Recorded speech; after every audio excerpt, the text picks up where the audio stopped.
So you believe in, what is your background? Caribbean, Black Caribbean. So are you Christian, Muslim? Christian. So you believe there is God and God is perfect? Yeah. I feel like he's made mistakes, but he's like, what's it called? Regret. He's regret them, and he's like made them like, I don't know how to say it, like he's made them. That doesn't make any sense to say God make mistakes, because when you make mistake of something due to your lack of knowledge or lack of wisdom, Yeah. okay, that's why when you make mistake, because you make mistake because you didn't have the knowledge how to do it. Yeah. But God's knowledge is perfect. Yeah. Or sometimes you have the knowledge but you don't have the wisdom, Yeah. so you do something but it's not the right time. Yeah. So likewise, so when you to God, he has a perfect knowledge, perfect wisdom. That's why he's not imperfect and he does not make no mistakes. However, what you're saying is in the Bible. In the Bible, God regrets for choosing Saul as a king because he made mistake. That's clearly regretting is a mistake. That's why we say yes, Jesus was a mighty messenger. Jesus was a true Messiah. However, the writers of the Bible, they corrupted the true teaching of Jesus. They mixed the truth with the falsehood. Clearly the Bible, or the writers of the Bible, they were affected by the pagan Romans. You see what I'm saying? Yeah. Like when you look at the Bible, especially the New Testament, Jesus never knew about it. Yeah. Jesus never knew about Paul, Mark, Luke, John, Matthew's Gospels. He never carried them and he was teaching. No, he was teaching from the revelation that God has given him. Yeah. If you accept that, you accept, yes, it's true, the Bible has been changed. The Bible, you can see there is imperfection even about God. For example, the Old Testament, God commanding Saul to kill children and babies for something happened 500 years. That's not the teaching of God. God will not tell you to commit oppression, injustice. You understand? So what we have to understand that, look, if this is the case, yeah, you know, there's a temptation. And we have to understand we are here for a purpose. We're not here like animals, just eat and drink. Even animals has a purpose to eat and drink and do something else. But our purpose is greater than that. That's why God favored us by giving us something, the intellect, the sound reasoning.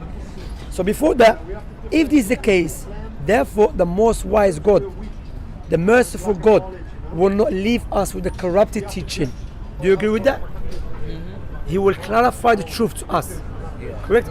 That's why God, one of the reasons, one of the wisdoms, he sent the Prophet Muhammad with the Quran. The Quran is perfect, never been changed, memorized by children, millions of children, let alone the Muslim scholars.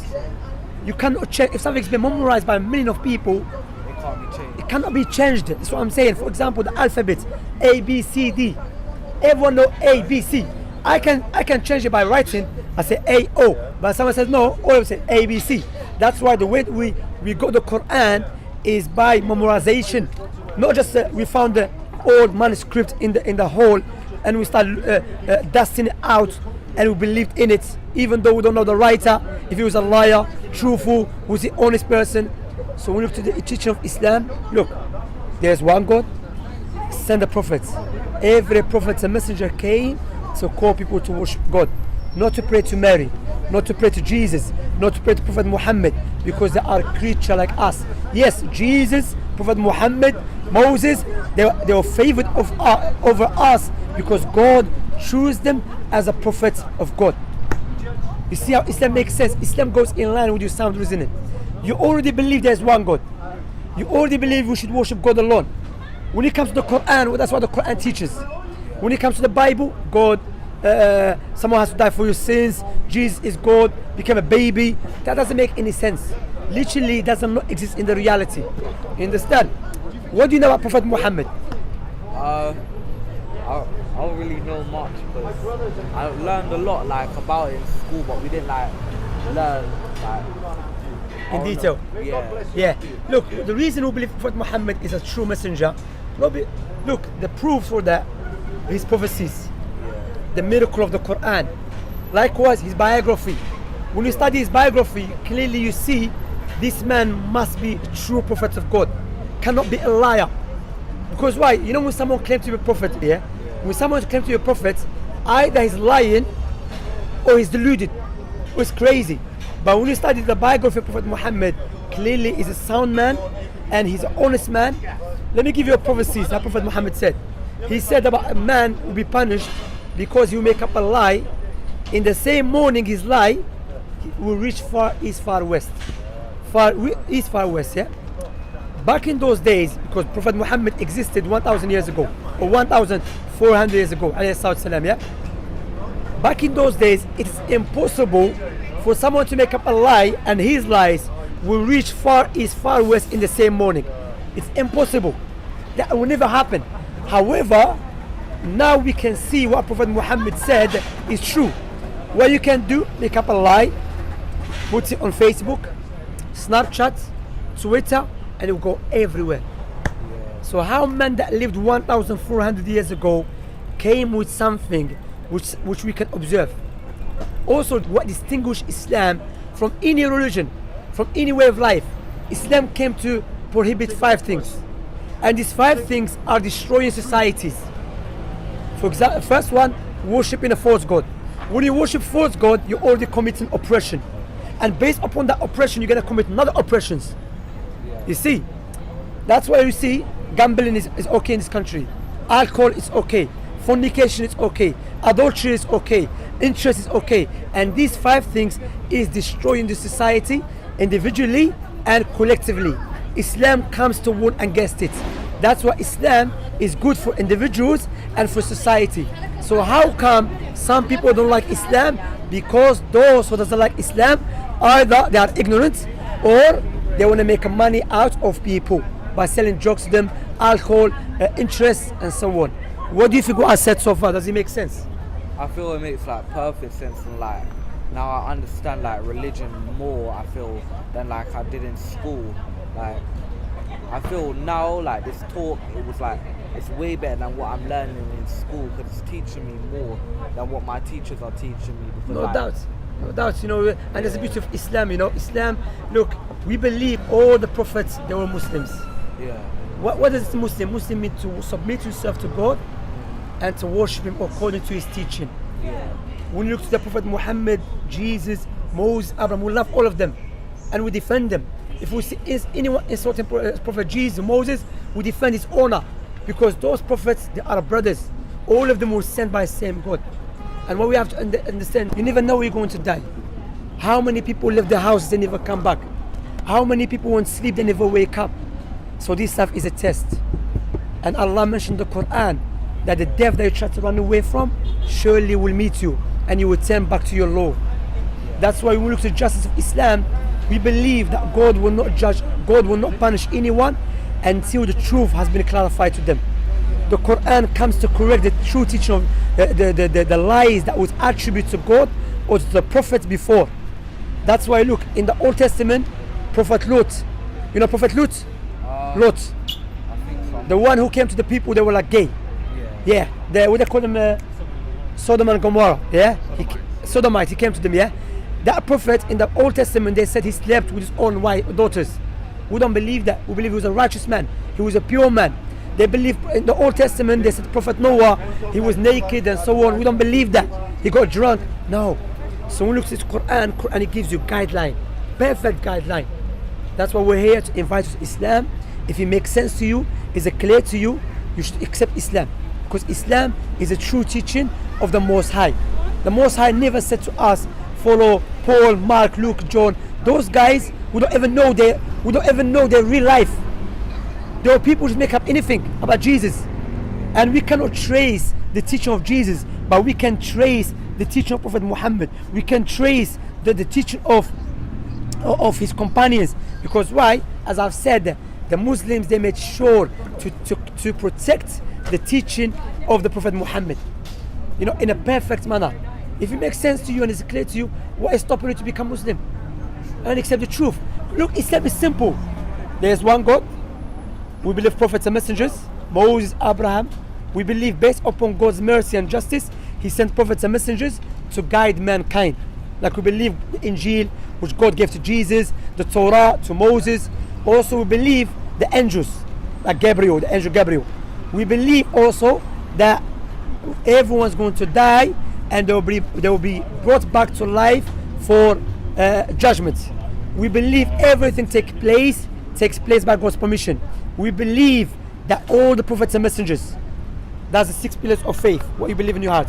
Then the 5 pillars. First one, to testify there is no one worthy of worship except Allah, Muhammad the messenger of Allah. Let me make it clear to you. If I give you £2 million, I said, no, JJ, you're a nice guy, you're a smart guy, yeah. I have $1 billion, I'm a trillionaire. I'm gonna give you £2 million as a gift. What would you say to me at least? Would you not thank me? Yeah, I would. Would you remember me all the time? Would you not remember me all the time? I would. £2 million is a big money, bro. Yeah. It's a big money. Okay. And now I will give you £2 million on a condition, give me your 2 eyes. Would you do that? Oh no. No, go. You see why? Because your eyes is more valuable than anything else. So why we are not grateful and thankful and remember the one that gave us eyes for free? Yeah. You see, that's the first part of the testimony to become Muslim. Mean I should worship my Creator.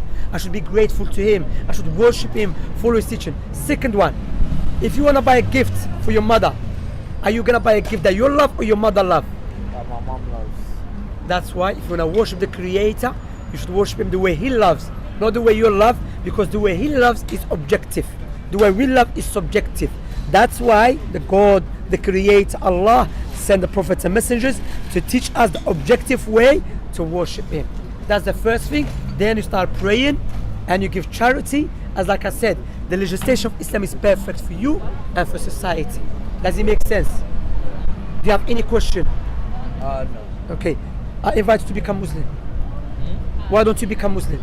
I probably will, like, in the future I will. You said your friends are Muslim as well, yeah? How do you know? How do you know that?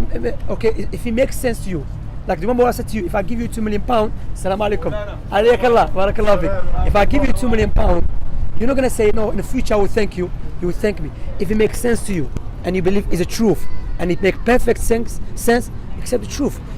Prophet Muhammad told us when someone wants to become a Muslim, Satan will try to put barriers in front of him. My wife, she's a revert. My wife should become Muslim. She became Muslim when she was 14. You understand? So if it makes sense to you, accept Islam now. Then you learn step by step, because you never know when you're going to die. Because what you're going to say is in your heart. Yes. What is it? I bear witness there is no one worthy of worship. Pay attention. I bear witness there is no one worthy of worship except Allah. And I bear witness Muhammad the messenger of Allah. If you believe it makes sense to you and it's clear, you should profess it. Yes. I'm just listening. Yeah. Just going to trust what you say. Yeah. You can. Yes. If it's clear to you, because why? Are you guaranteed to live tomorrow? Are you guaranteed to live tomorrow? No. No. Nothing is guaranteed in this life except death. So it's better off to go with the key, to testify what you believe, and start connection and relationship with your Creator the way He wants it to be.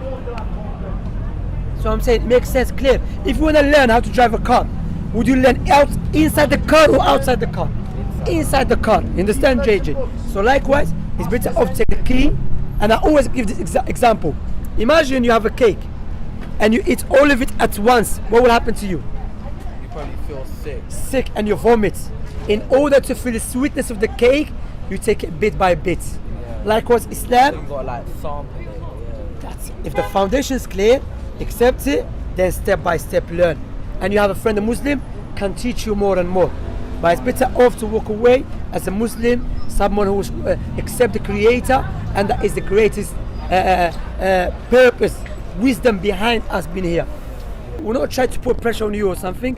What we say to you, that's why I keep saying, if it makes sense to you, say, yeah, it makes perfect sense to me, and it's a clear, and I believe it's a perfect and it's truth. Then that's why we tell you. Imagine you love your mother, and you do love your mother. Are you gonna tell her, give me time to say I love you, or you gonna say it? I'm gonna say it. You understand? That's it. If you believe it's the truth and it makes sense to you, then profess it in front of us. Then you become a Muslim, and you have brothers in Islam, you have sisters in Islam, and you have friends that help you to learn. Two testimony. There is no one worthy of worship in truth except Allah, Muhammad the messenger of Allah, and that will change your life. So that, you know, when you say this statement, you feel the relief. All the sins will be forgiven. Say Ashhadu Hadu. Allah Allah. ilaha إله إلا إلا الله الله وأشهد يدو أن أنا محمدا محمد رسول الله. Allah. I bear witness I bear witness. there is nothing There's nothing worthy of worship, worthy worthy of worship in truth in truth except Allah. except Allah. And I bear witness I bear witness that Muhammad that Muhammad is the last messenger is the last messenger and the servant of Allah. and the servant of Allah. Alhamdulillah, brother. Now you see, you said it, Alhamdulillah. Now you're a Muslim, mashallah. You see, your life is easy. He's a revert. You understand? Remember me? You came early on. Yeah. One problem. 1 second, I'm speaking to him. Oh. I have respect. Just 1 second, yeah. Sure. Well, Alhamdulillah, brother. I'm very happy for you. Wallah is a big blessing, bro. You know, you went back to your original state. I was encouraging you because I get a reward when you become a Muslim. And look, I'm not asking you for money because Jesus, Moses, Abraham, Noah, Jacob, Prophet Muhammad, all of them, when they came to the people to call them to worship God, they never asked for money. Do you know why?